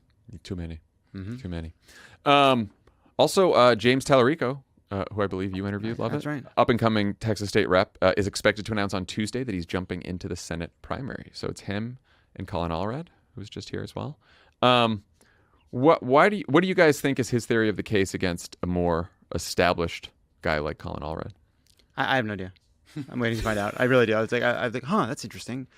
Got a taste of that national press going up there to Illinois. Wants another hit. Yeah, I'm not really sure either. I mean, like, I think, he did well on Rogan. It was interesting to hear a Democrat talk about faith in that way. It felt sort of unique, although, we've heard Democrats do that before, just not in a little while. But I don't know. I mean, I think in some recent polling, it looks like maybe he's behind Allred, although it's not clear who did that polling, if it's credible, right? It was like 500 voters in Texas, which is a lot of people in it. So who knows? I think it's an interesting test case in attentional strategy, which is like Texas is, a huge fucking state to run statewide in. And, Colin Allred has run statewide before. James Tallarico has not. And so I'm sure his name ID is not quite as high. Now, he did Rogan, huge audience. He's getting national attention. So can he get the attention necessary to run in a state like Texas and get known in a state like Texas against someone like Allred, who has already run once in Texas and who presumably has been running for a little while and has a larger fundraising network? I don't know. It's going to be interesting to see. Right, and then attention towards what end? Like, why are you so? Like, Allred's running. Why are you so pulled into the race? What needs does he not meet that you do? Like, you know what I mean? You can imagine him. He'll try to run more of an outsider strategy than Allred, and maybe like take on I'm going to fight more, take on the system more, because Allred is more, and this is true when he was in Congress too, is more of like a work with the other side kind of guy. But we'll see. All right, before we get to Tommy's Mikie Sherrill interview, we do have to talk about the Trump cabinet secretary most likely to beat the ever-living shit out of one of his colleagues. I'm, of course, talking about Scott Bessent. What a surprise! Yeah, but that pink-housed fairy is going to be the one. Are you a homophobe? Is that why? That's what you think? That's why? Yes. You're surprised? Yes. We're a sensitive He's a big bunch. guy. He's a big guy. Okay. I would only be surprised because he's like 63 and an economist. But a cursory Google search suggests that Bessent is between 6'2" and 6'3". Big guy. And that Pulte is only 5'8", but also inexplicably 37. Although he looks. If you told me he was 50, I would have believed. Wait, I'm sorry. Like the fact that it was just fucking 37. Stephen Miller's 38th birthday too was the other day. Like these people look so fucking old. Fascism ages you. Yeah. Also, the New York Post. Did you see they did a story, sort of a poll, informal poll of White House staffers to see who they'd want to win in a fight between the two of them? Oh, we should. We didn't even set up that it was Bill Pulte. Sorry, I'm just saying people are listening and unless you read Political Playbook and everything Rachel Bade writes. But anyway, so there's a story about Bessent nearly coming to blows with White House chief mortgage fraud investigator Bill Pulte at a dinner last week. Rachel Bade sets up the story in a way that will make you want to scream into a pillow. The Wednesday evening event was supposed to be We're talking about fisticuffs. Just clarify. So yeah. The Wednesday evening event was supposed to be one of celebration. It was both the much-anticipated inaugural dinner at Executive Branch, the ultra-exclusive Georgetown club created by and for Trump world's uber-rich, and a birthday party for MAGA-friendly podcaster Chamath Palihapitiya. It's the worst. It's like the worst couple of sentences I've read in a long time. Your punishment for being a part of this crowd is hanging out with this crowd. I've always felt that way. What if that's your Russian doll night? You know what I mean? It fucking sucks. Key party at executive branch. All right. During cocktail hour, Bessent accused Pulte of bad-mouthing him to Trump. He then told Pulte he was going to, quote, punch him in his fucking face. Then, after the club's owner intervened, Bessent told Pulte he wanted to take things outside so he could, quote, fucking beat his ass. Again, fisticuffs. Again, fisticuffs. Yeah. Right. Yeah, no. Uh-huh. Those kind of fisticuffs. Anyway, incredibly, this isn't the first time that Bessent has gotten in a fight with another administration official. If you guys remember, back in April, Axios' Mark Caputo reported that Bessent and Elon Musk got into a, quote, heated shouting match at the White House. I think we had more details that it got even worse than that, but Like Yeah, hip no, checks. there was a shoving. Yeah, but I yeah. think it was Elon shoved Bessent, and then that's when Elon had to leave. but Bessent and now he maybe he made another threat where he said, I'm going to fucking beat your ass or whatever. Sure.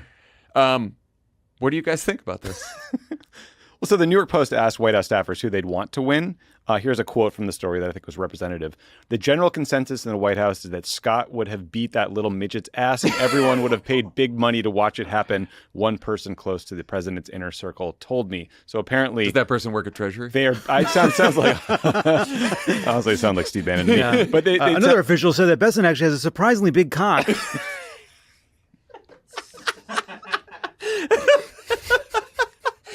But he's not braggy about it. Just gives him a confidence.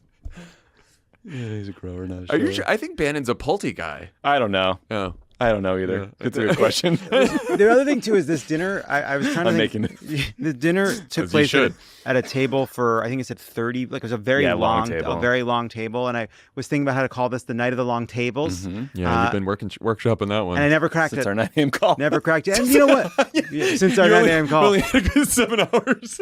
well, I had to find out about what's going on with that. A lot of news, a lot of real news. You get a soft lunch on a call with 5 people, and then if it doesn't work there, you just go for the full audience. Yeah, liked that's it. right. That's thought it was right. good. I was going to say just in defense of Scott Bessent's being a gay guy that wants to fight people. There are two paths for the gay boy, and one of them is to become soft and meek and hide in theater, right? But there is the path of the tough gay guy, Right. Who's like, I'll take on any of you. You know, I'm Scott Bessent. Damn it. Yeah, Bill Pulte. I think it's also possible. So the piece goes on. They've been fighting these two for quite a while now. It's over. You know, Bill Pulte when he's not investigating the president's enemies for mortgage fraud that his own family has committed as well. He is trying to like reorganize Fannie and Freddie, and he's the federal housing guy. And there's some like turf battles over this, and also he wants Jerome. He was the one who sent the letter to Trump. Saying that he should fire Jerome Powell and drafted the letter for him. And Bessent's like, that's fucking crazy. It's going to screw up the markets. Everyone's going to go nuts. And so they've fought about this before. I think that like Bessent probably has learned how to really appeal to Trump, how to work Trump. And the best way is to look like you're a fucking tough guy. Yeah, that's a good and he point. knows like I'm gay cabinet secretary. And for Trump, I need to play against type and be as tough as possible. I wouldn't be surprised if like Bessent was very happy leaking this whole story. It's a good point. It does make you wonder if third term he's just slapping the shit out of people in the Oval Office. Yeah. You don't get far in Trump world by being sub-dom, you know? No, that's right. That's right. Fannie or Freddie. Maybe he's going to be at the UFC fight on the White House lawn that Trump's organizing. I saw someone. What's the undercard? He could be the undercard. Oh, that's a good He point. could beat the shit out of Bill Pulte in the undercard. Do you guys remember when there were like a week or two of news cycles about Elon Musk threatening to fight Mark Zuckerberg? Remember when we did yeah. that? Oh, yeah. And they were like, in the Coliseum. Simpler times. And didn't Zuckerberg- Zuckerberg say yes? Yeah, he was really leaning into it because he'd been like doing karate training. Yeah. Thought it was cool. No, and it is He's been cool. doing karate training And in it his is bunker, cool. He had a Yeah. little brown belt, some yellow belt. Yeah. making statues of his Well, wife on you- the lawn. Well, he does the karate, and then everybody gets a little juice and a little crustless peanut butter and jelly, and then back to coding.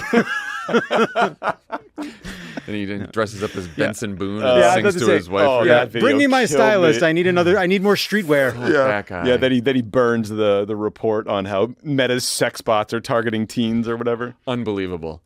You know what? I'm really happy we transitioned the Bessent fight into just shit on Mark Zuckerberg for a little while. It's well deserved. Maybe Bessent will go beat his ass, you know? Did you see the clip from last week where Trump's like, Mark, how much are you going to invest in the U.S.? And Zuckerberg's like, What do you want me to say? What do you want me to say? $600 billion. Then What do you want me to say? Hot No, mic. sorry. He said this, and then he said, "Was that the? I don't know what number you wanted me to Was say." that the right number? Sure, was that right? It's like hot It's mic. so. It's the worst. This is it. This is our empire. That's who's Client. dining at the executive club with Chamath. Chamath. Happy birthday, Chamath. Yeah. Want to make sure he had a great birthday. What was the tweet about his penis? Chamath, remember that one? It was. You judge a lot about it. You judge It a was person by their Bessent-like. Yeah. You judge a person by their friends. Amen. That's what I say. Amen. All right. When we come back, you'll hear Tommy's conversation with Congresswoman Mikie Sherrill about her campaign for governor. Again, I'm sure right now she's thinking, great choice. Another seamless transition by Being on this show. podcast. Did you ask her about the pizza like I asked you? I didn't know how to pivot to that because I'd never eaten it. All right. I did ask her about filling up our own gas tank in New Jersey and why we can't do that. You can get hurt. You can get hurt in New Jersey. It's true. One quick thing before we get to that interview. You guys have all heard us talking about how excited we are for CrookedCon in November. CrookedCon.com. I can say it now. It's going to be a day to join some of the smartest organizers and least annoying politicians in America to strategize, debate, and commiserate about where we go from here. They'll also be drinking. We'll be kicking off the event on Thursday, November 6th with a live Pod Save America show at the Warner Theater. Then on Friday, November 7th, we'll be hosting a full day of conversations, panels, workshops, and live pods at the Wharf with all of our favorite National Guard members. Have you guys thought about that at all? I only thought about it when a couple of our when I did an AMA on the Discord, and a couple of people were like, how are you guys feeling about the security there and doing it in DC? And I was like, I haven't really thought about that. Yeah, Gonna be fine. Marketing's going to make us cut this, but the Wharf turns into the largest ICE detention facility in the East Coast. CrookedCon, once you enter, you cannot exit. Leave it in, Jordan. Anyway, the announcement that I'm supposed to be reading is that we're really excited to share the lineup of folks joining us. Who will you be locked up with? But yeah, this is who you get. Endless Q's and This A's. is who you're going to CCOT with. Ready? Hassan Piker. No surprise Nice. there. Faz Shakur. Sarah Longwell, Brian Tyler Cohen, Jessica Tarloff, Senator Ruben Gallego, Governor Andy Beshear, Representative Sarah McBride, Representative Janelle Bynum, Ben Wickler, and lots more. It's exciting. Great group. More Great names group. to Very come. fun. More names to come, guys. Very exciting. We'll be there too, of course, along with Dan and Ben Rhodes and Aaron and Alyssa from Hysteria, and we'll close out the day with Strict Scrutiny Live. And by popular demand, we just added more tickets because you guys just kept buying the tickets so fast. Now we're adding more tickets, especially with that lineup. And who knows whoever's coming next, you know? Shout out to our marketing team that puts Hassan Piker first on virtually every Of course. Mm-hmm. Of course. And I'm, great. It's like the senators and governors, but Hassan Piker's coming. The 2028 hopefuls, they go at the end of the list. Yeah, that's right. We got Hassan Piker first. Anyway, see the full lineup and buy your tickets before they sell out at CrookedCon. You fucked up. Tommy, you want to try? Jesus. All right, You're out. Just one cerebral palsy. Jesus. You're out. Yeah. CrookedCon.com. There you That's go. right. CrookedCon.com. That's like I've been practicing. I spent the 5 It is minutes hard to before say. Yeah, it is very hard. Very hard. Pod Save America is brought to you by Armra. Why are elite athletes, business moguls, and high performers using Armra colostrum? Armra colostrum is nature's first whole food with over 400 bioactive nutrients working at the cellular level to build lean muscle, accelerate recovery, and fuel performance, all without artificial stimulants or synthetic junk. Whether you're running a business, training hard, or just want an edge, Armra optimizes your body for peak output. Probiotics and other supplements are touted as a gut health solution, but most products on the market are dead before they even reach your gut. Armra colostrum naturally fortifies your entire gut wall system and optimizes your whole body microbiome, which helps guard against irritants that can trigger digestive issues and compromise your immune system. Research has shown that colostrum also helps to enhance nutrient absorption. Let Armra colostrum help you reach your goals by promoting lean muscle building and fueling better performance and faster recovery. Colostrum bioactives have also been shown to reactivate hair follicle stem cells and activate collagen production, promoting hair growth and enhancing skin radiance.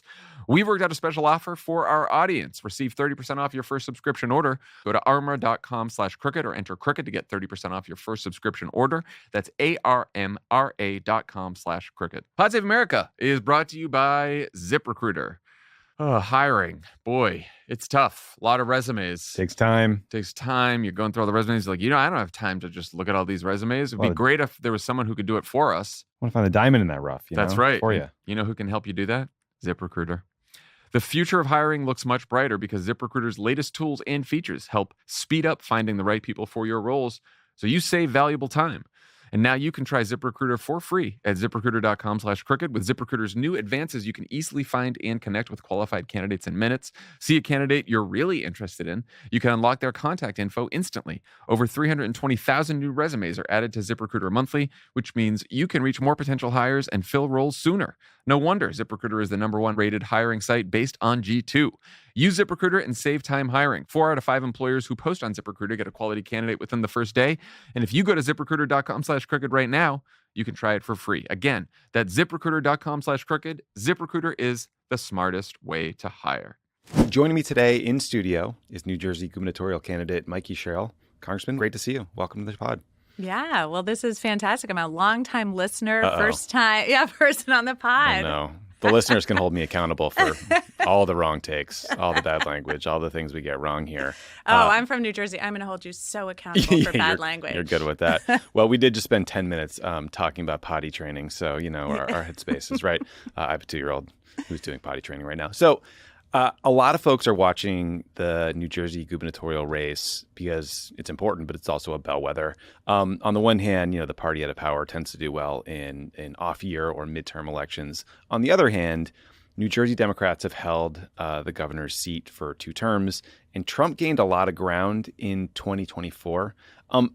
Why do you think Trump's margins improved so much from 2020 to 2024? What does that say about the Democratic Party and what we were getting wrong? And how are you guys feeling about the state of your race? So I think we just see election after election after election being a change election. And I would say that's because voters want to be heard and they're not feeling heard in any way. And so I think the 10-point swing to the right in New Jersey is largely because as people in New Jersey were saying, I can't afford anything. My costs are bad. Inflation is bad. Home prices are bad. Groceries are expensive, et cetera, et cetera, et cetera. The response from Democrats in many cases was largely the economy's good. We had a soft landing. Right. And everyone's going, I don't know what the also, flip of soft landing is, but, here, right? And so, and it's hard. Look, I have served this country almost my entire life. Like you, I got into public service young. I was 18 when I went to the Naval Academy and then served for almost 10 years. So I cared deeply about democracy.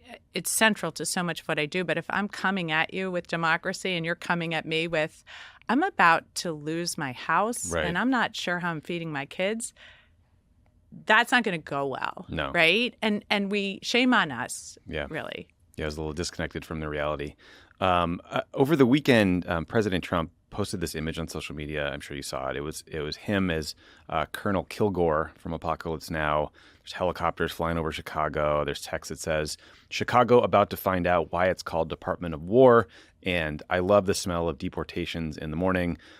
Obviously, he posted this to get a reaction from Democrats, outraged liberals on social media, et cetera. But at the same time, I think threatening to wage war on an American city with the U.S. military is a big deal.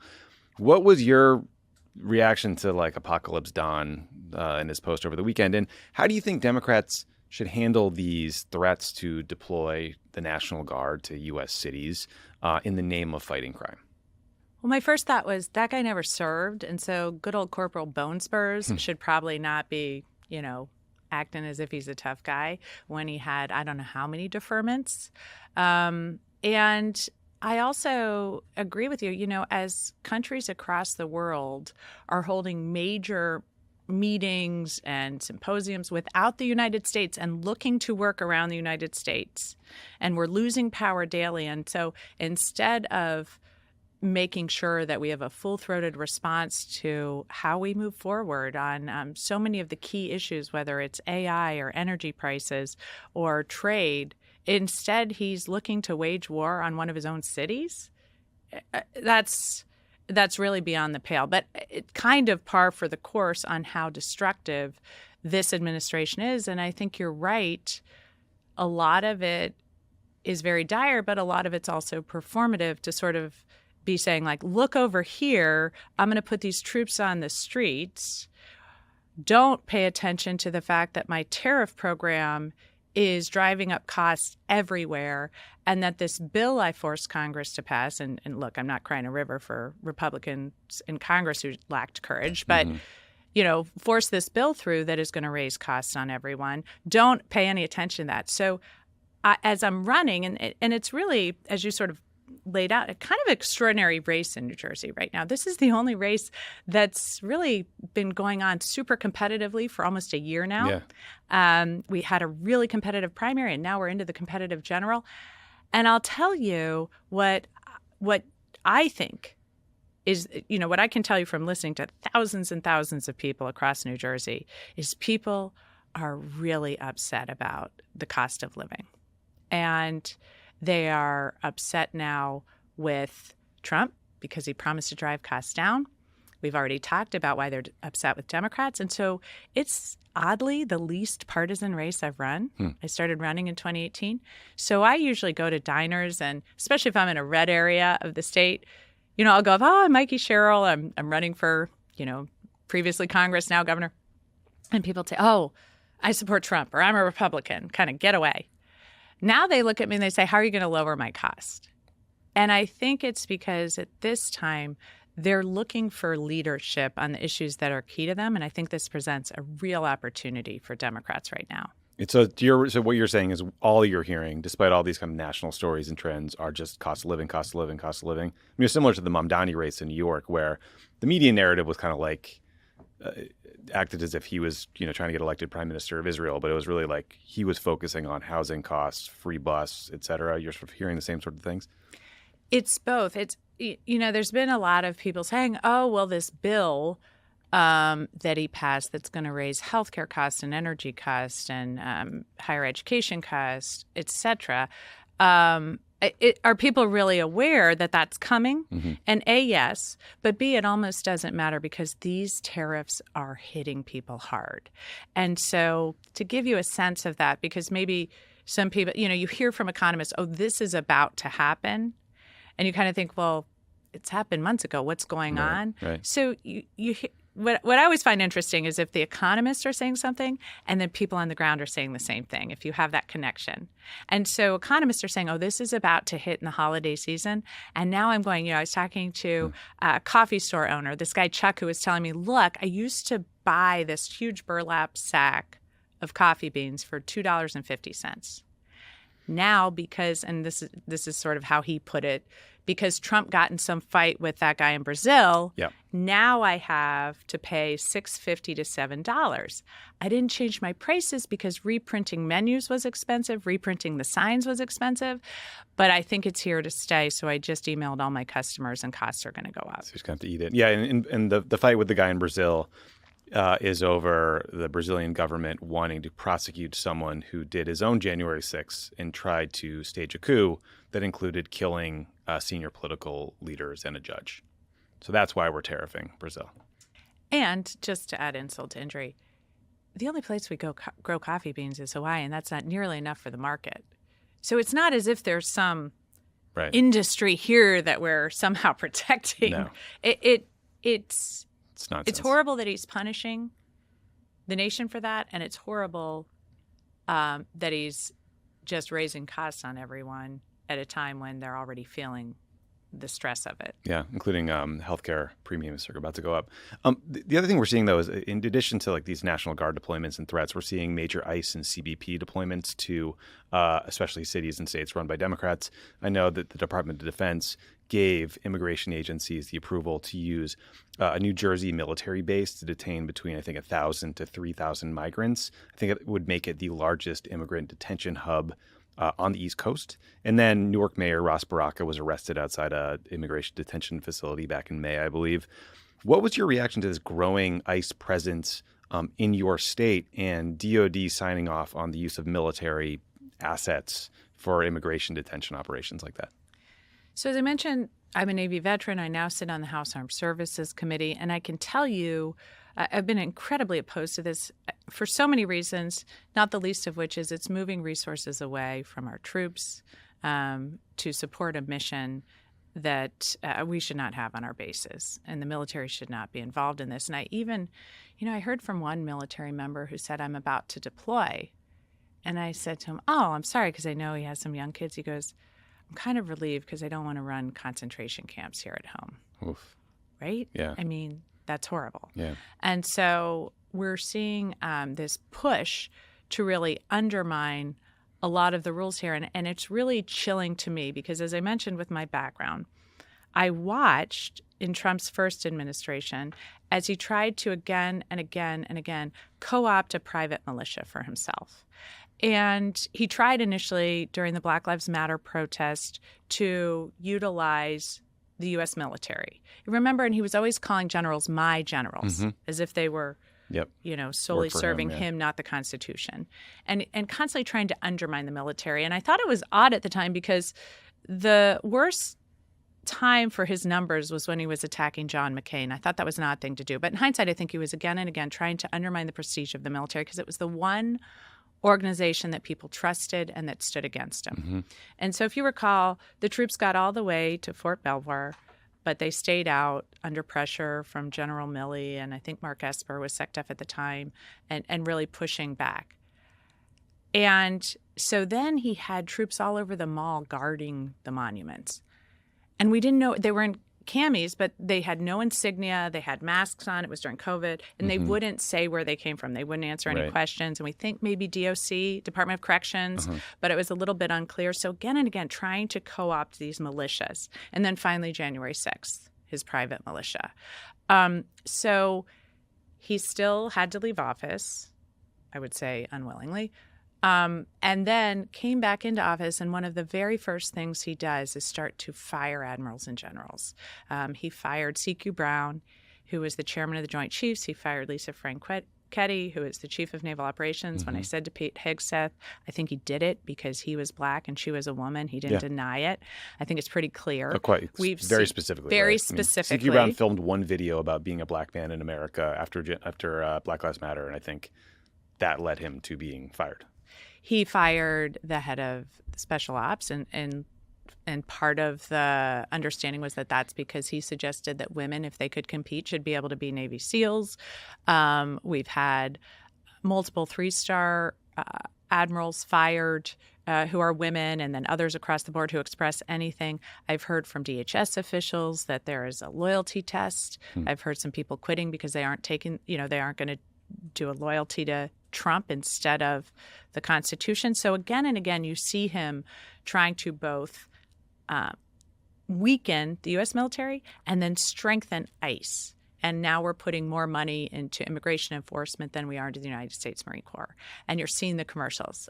A lot of people around my way out in New Jersey see them on the football games. There's a lot of ICE recruiting commercials. And they're very aggressive. And so you're seeing him really try to have this. And I think it's really dangerous, which is why governors need to really stand in the breach and demand accountability and understand who these people are on the streets. And that's why in Congress, I'm on legislation to make sure that you have to identify yourself, that you can't go around masked with no insignia, unmarked cars. And then on the streets, I think the courts are where some of the battle is, but you also have to be very careful with your own state police force. So I was talking to someone who said he's a former police officer. He said he was just chatting with one of his friends who's currently a police officer who spoke to an ICE agent. The guy came up to him and demanded something. He goes, show me a badge. I don't know who you are. And he goes, I don't have to show you who I'm with ICE. And he said, yeah, you do. And he goes, well, I'm taking you to jail. And the guy goes, well, I'm taking you to jail and we'll sort it out there. But I mean, this is the kind of lawlessness that's going on. And it really, and a lot of our police officers are coming forward saying, this is making our streets less safe. Yeah. And this is not our mission. That's tough in Jersey. You have to watch a Jets game and see an ICE ad. That's like a double whammy. You know what I mean? Yeah. Sorry, I'm a Patriots. All right, I'm over. This interview is over. My team sucks. Another issue I saw in New Jersey is last week I saw there's another measles case popped up in New Jersey. I think it brings the state's total to 10 this year. This is happening as the HHS Secretary, Robert F. Kennedy Jr., he's gutting the CDC. Florida, I think, is doing away with all vaccine mandates. I don't know if you saw this interview the Florida health administrator, whatever his name was, did with Jake Tapper over the weekend on CNN. But it was very clearly they had done absolutely no research or modeling about the impact of these changes before they put them in place. How worried are you about a potential measles outbreak in New Jersey? And as governor, how would you manage this erosion of trust we've seen in public health since COVID, basically? I'm incredibly concerned, not the least of which because I have 4 kids and I'm a mom. Yeah. But also because New Jersey is the most densely populated state in the nation, because we're about to go into the winter months where all of the diseases become much more transmitted because of being indoors. And so it is a really dangerous scenario, especially for our state, really unique in the country, our state, with winter and a dense population, a very international population. We have the airport, we have 95 going through. I mean, we have train stations, we have everyone in and out. And so without vaccines, our state could become very dangerous, especially for kids and for seniors. And so when you look back at the numbers of kids who died of what are now preventable diseases before vaccination, you look at 2-3 million kids. When you look at the babies who've already died from whooping cough, which totally, if you have herd immunity, preventable, like babies can't get the vaccine, which is why we make sure others have it to protect them. So across the country, we are seeing this threat coming back. I mean, I'm almost just waiting to hear about cases here of polio and stuff because of this movement going on and this surge in listening to RFK Jr., who seems to get a lot of his information. And I wish this was just a snarky comment, but I think this is true on TikTok and with influencers online. I was talking to one doctor who said he was saying all this weird mitochondria stuff, and she's like, "What the heck is this?" I don't even think he knows what mitochondria is. Diagnose people by looking at them. They were showing some mitochondria damage on their faces, and of she course, goes, "That's we've all spotted that. right." We've all noticed. We've noticed. Do that a lot, So I just to think that that's the person then who's not just the head of HHS, but actually making these huge decisions that could impact the nation, which is why governors, again, are so important because actually there are coalitions now. And in the Northeast, we have some of the best research and development into health and medicine. And so working in the Northeast, New Jersey's been called the medicine chest of the world. So really working as governor to make sure that we're still putting out credible information, that we're still getting vaccines to people, still manufacturing those vaccines is something that I'm going to work with other governors in the Northeast like Maura Healey, who's doing just that right now to make sure that citizens in New Jersey are safe. As you see, I mean, just real nitwits across the country making decisions based off of zero information or at best something they saw online. Yeah, the Instagram comments. Yeah, I don't know if, look, I have a 1-year-old and 2-year-old. When I see reports of like a measles outbreak, I start to think to myself, do I have to move up my own kid's vaccine schedule, right? Like these are the conversations we're having in our own houses. It's terrifying. Well, and there's breakthrough cases. So you want to get to 95+% vaccines, I think, for herd immunity, if I remember correctly. I am not a doctor, so I don't, I use medical experts. Yeah, I asked to for discuss advice. these things with, but I think it's north of 95% for herd immunity so that you don't, so that you can keep people safe because even with vaccines, you have some breakthrough cases and stuff like that, putting everyone in danger, which is why we traditionally have demanded if you're going into schools with little kids, you have vaccines so everyone doesn't get sick and die. And I don't think that's too much for the community to demand, that your kid's safe going to school. Did you watch his hearing Senate last week? I did not. In addition to just the horrible words coming out of his mouth, he was wheezing in this very unhealthy seeming way. And he had a very like Jersey Shore vibe, like Snooki JWoww, like the super intense spray tan and juice head. Take a look. There's some good clips on Twitter. You'll enjoy it. Another Jersey question. Alina Habba, Trump's former personal attorney, she was briefly appointed to the acting U.S. attorney in New Jersey before a judge ruled her appointment unlawful. You were a federal prosecutor. What did you make of that mess, and what impact it could have on the integrity of federal prosecutions in your state? That's my old office, and I have to tell you, I worked there for several years. I knew a lot of the different lawyers, and the head of the public corruption office, who I'd worked with quite a few years, we'd eat lunch together occasionally, or I'd see him out. The minute I started running for office, would not even talk to me. Just out of fear that No, there was an because association? he prosecuted public officials. got it, and got so he was like, look, I don't want impropriety and I don't want the appearance of impropriety. Got it. I don't want anyone to think that I have some relationship with you and that is impairing my judgment. I mean, that is what a high ethical standard he held. Right. Like I would walk into a room at some U.S. attorney gathering and he would walk out of the room or he would like see me and start, marching the other way. But that's kind of the level of integrity that many people in that office demanded of themselves and certainly others.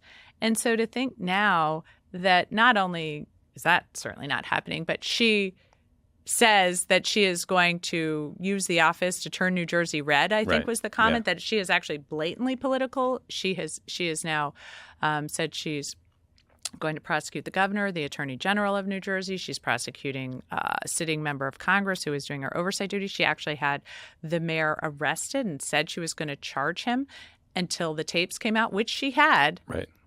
and showed that he was innocent. And so she couldn't. So then she went after the congresswoman. And at every turn, she's making these threats. And it's,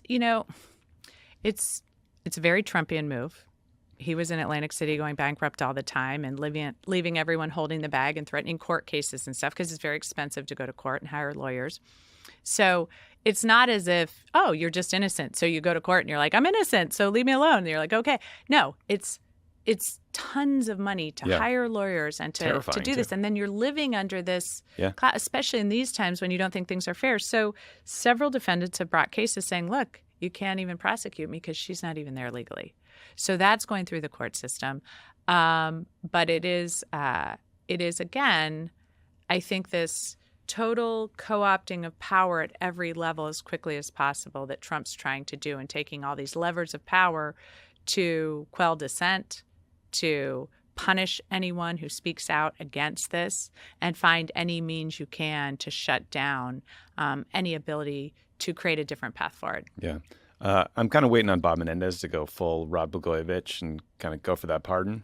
You think should we? I think he's give that a already shot? made suggestions. Like he said There's some stuff like tweets. Trump is right and Yes. stuff. So yes, yeah. No gold bars in your closet house anywhere? Oh God, no. No? Okay. We can't even keep water. After Superstorm Sandy, like we had like these things of water and my kids just drink them all. So yeah, gold bars would be really gold beyond bars. us. Speaking of corruption, do you agree with President Trump that we should reopen the Bridgegate investigation into Chris Christie? He tweeted this the other day. No, we've already had that No? investigation. I mean, I deeply believe in investigations into wrongdoing, but to use investigations to go after people that you don't like or that have said things you don't like is really, really troubling to me. Yeah. And to use the criminal justice system like that, I think is, again, a way that you quell dissent. And in these times, it's really dangerous. Yeah, basically, I think he was mad about an ABC News interview Christie did in Was this case. that which one? Trump was mad. He was tweeting about John Carl's bad haircut and something Chris Christie said. And then he said, let's reopen the investigation. That's how we So got it wasn't was it the CDC stuff or something different? 'Cause- I don't yeah. even know what it was Yeah. anymore. It was It was a while. Okay. It's just Trump watching TV and tweeting. Like we do at like NFL games. He just sort of flails away. Yeah. So you were a helicopter pilot, right, in the U.S. Navy. Mm-hmm. Was it the H-3 Sea King? Is yes. that right? I thank yes, you, it Wikipedia. was. Yes, Okay. it was. Some helicopter questions. Is it harder to learn to fly a helicopter than to fly a plane? First question. Depends on the weather conditions. Oh. Helicopters are, I think, much more susceptible to high winds and changes in humidity, and it changes the power dynamics of it. What's a the bit more. timeline for learning the process for getting approved to fly on your own? Well, now you're testing my memory. So everybody in the Navy, not in the Army, but everyone in the Navy learns to fly fixed wing. And so you go through pre-flight school and then you go through flight school, primary. I think that takes about 6 months. And then you go through helicopter school, which is maybe another 4 to 6 months. And then you go off into the replacement air group, the RAG, and your squadron. And you do that's a lot shorter. And then you kind of go right into your squadron. And my reg was kind of co-located with the squadron. So it was like a couple-year process. Yeah. You could probably speed it up if you were churning people out a lot more quickly. But at the time I did it, it was probably about 1.5, 2 years. Okay. That's less than I would have thought. So if I were sitting in a Sea King at the Sticks, right, there's a meteor coming at Los Angeles, could you talk me through how to get that thing off the ground, or am I dead? Oh, if it was running, I could get it off the ground. Really? Yeah. You just like press this button, do that. Well, there's a checklist. So Okay.